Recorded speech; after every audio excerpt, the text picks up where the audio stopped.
After their decision today, both players will have played their last down here at Bright House Network Stadium. Well, Christy, last night SGA Senate voted to impeach President Westbrook.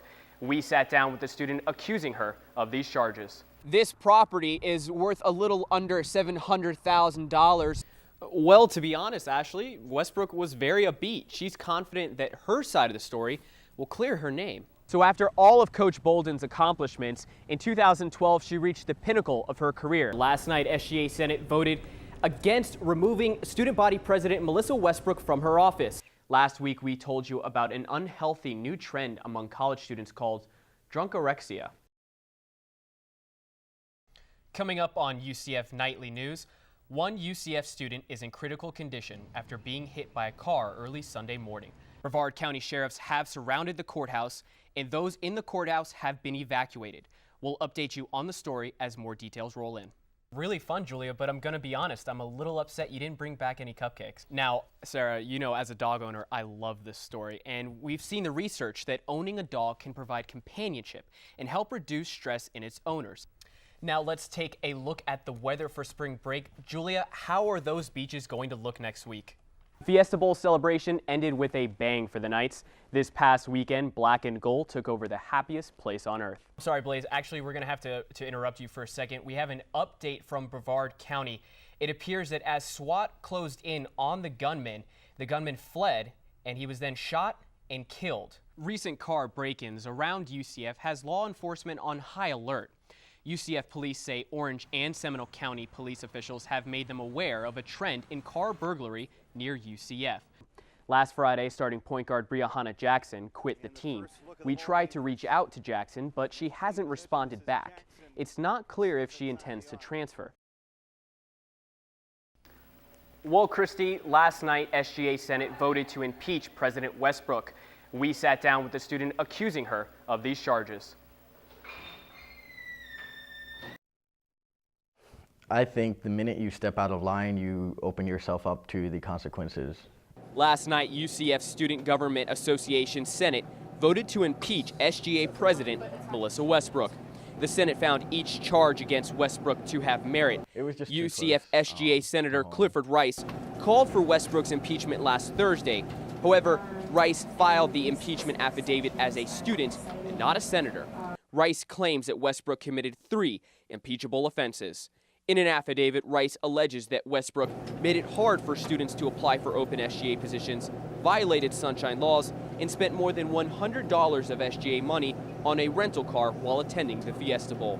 Rice believes everyone in SGA should be held accountable no matter what. I think it's the principle of the matter. I don't think it's how much you spend. It's, did you use this money wrongly? It wasn't, oh, well, you got a budget deal. It's still a matter of principle. Now, Nightly News scheduled an interview with President Westbrook. However, she canceled at the very last second, and instead she released this statement here. It reads, "I have chosen to decline this interview due to the ongoing process. I am positive that all efforts were dedicated to making UCF student body a reflection of greatness, and I am confident the facts will support this in the upcoming Senate hearings." Christy? Faith Deliverance Temple has been in downtown Orlando since the 1980s, but now it stands in the path of the city's planned soccer stadium. The city has made an attempt to buy the church, but the two sides are having trouble reaching an agreement. This property is worth a little under $700,000, so the city offered the church $1.5 million. However, the church's counteroffer shocked even Mayor Buddy Dyer. Our initial offer was twice that, or $1.5 million. They countered at $35 million and then went to $40 million. So while we want to be very fair to the church and continue to work with them, and we will do exactly that, we have to be prudent with our taxpayers' money. The church wants $35 million because in 2007, Orlando paid First United Methodist Church that exact amount in order to make room for the Dr. Phillips Performing Arts Center. The City Council approved the use of eminent domain on Monday, which will allow the court to decide how much compensation the church will receive. I spoke to UCF political science professor Aubrey Jewett about the legality of eminent domain. It's the power of a government to be able to take private property for public use. And of course, because of the U.S. Constitution, when the government does that, they have to compensate fairly the person whose property they take. Church representatives could not be reached for comment, but Mayor Dyer says that the city of Orlando will continue to work with Faith Deliverance Temple to strike a fair deal. Reporting in Orlando, Gros, UCF Nightly News.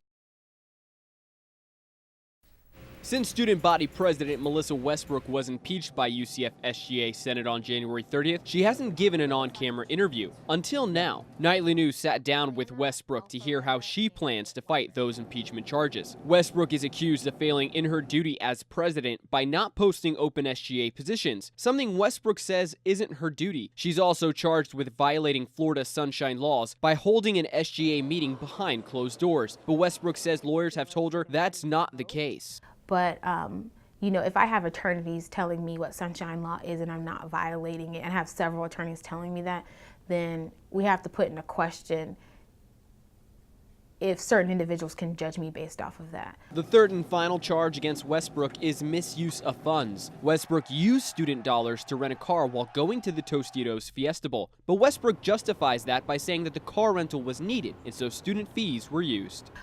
When I travel to Florida Student Association meetings, I use the student dollar. I have to, because I'm traveling on behalf of the entire university. It might come out of a different line item, but that's only because a line item is set in place for something that's reoccurring. The Fiesta Bowl is not reoccurring. That's something no one expected. Westbrook's removal hearing is next Thursday, February 20th. That's when a final decision on Westbrook's status will be made by the Senate. Ashley? Chris, what does Westbrook expect to happen at the hearing? Well, she feels she's done enough work to put together a pretty convincing case. She's even received some legal advice from attorneys. But as far as what she thinks will happen at the removal hearing, Westbrook admits it's really up to how the Senate votes. Ashley?